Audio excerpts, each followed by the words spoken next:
After graduating from Dartmouth College, Dave Frankel was set to start at Dickinson Law School. While at Dartmouth, Dave had interned at WNNE-TV in White River Junction, Vermont. His law career was put on hold after WNNE offered him his first full-time job as an anchor and reporter for its evening newscast, leading to a 25-year career in broadcasting.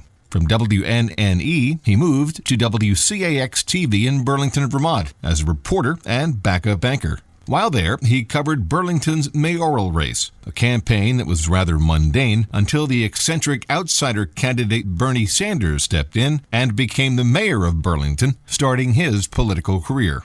Dave's next stops were in Miami at WCIX-TV and WSVN-TV, and then on to WPVI-TV as an investigative reporter, prompting a move up north to the town that would become his home, where he would marry and raise his family. One day in 1989, the station found itself with both of its weathermen out of commission. News director Ned Warwick made a quick decision. Warwick tapped Frankel to step in at the weather board. When a few days later, Harry Martin announced he was leaving the station, Dave's impromptu on-air weather stint got him the permanent job.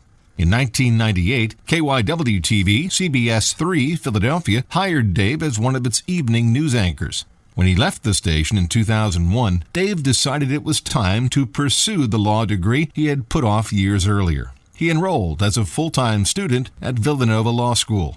In May of 2006, Dave graduated cum laude, 80 years after his own father, Charlie Frankel, graduated from Dickinson Law School.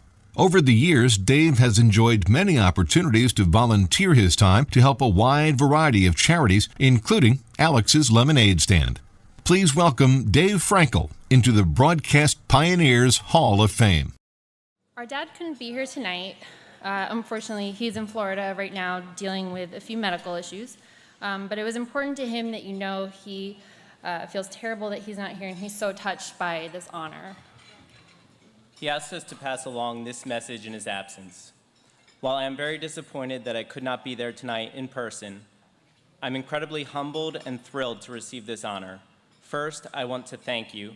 Second, I know that if it weren't for all the great people in the Philadelphia broadcast community, I never would have been able to accomplish the things that I did, which has resulted in this honor tonight. I am so grateful for both the friendships and mentorships of so many of you. P.S. We've got a beautiful Saturday on the way, sunny skies with a high of 80 degrees, at least for me in Florida, not for you guys up here. Back to you. In preparation for tonight, we asked a few of our dad's friends and former colleagues for their reflections.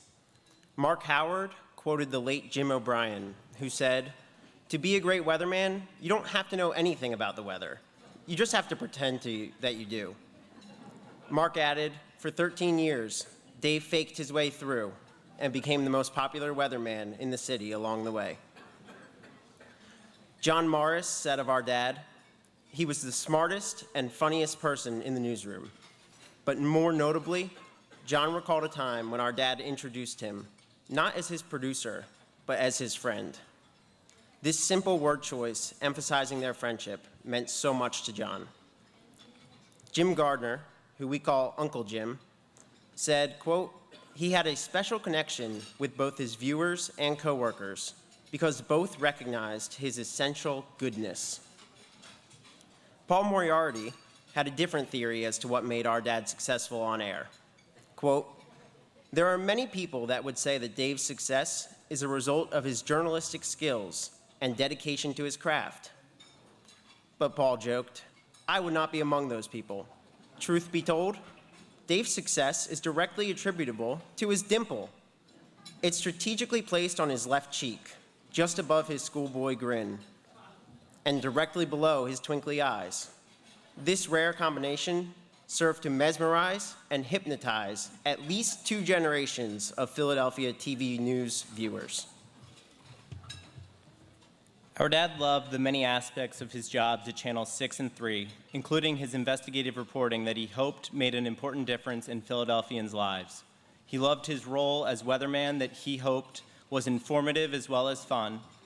But most of all, we know he loved working with so many of the brightest, most caring professionals in the broadcast news business, some of whom are in this room tonight, and some of whom he has had the privilege of calling lifetime friends.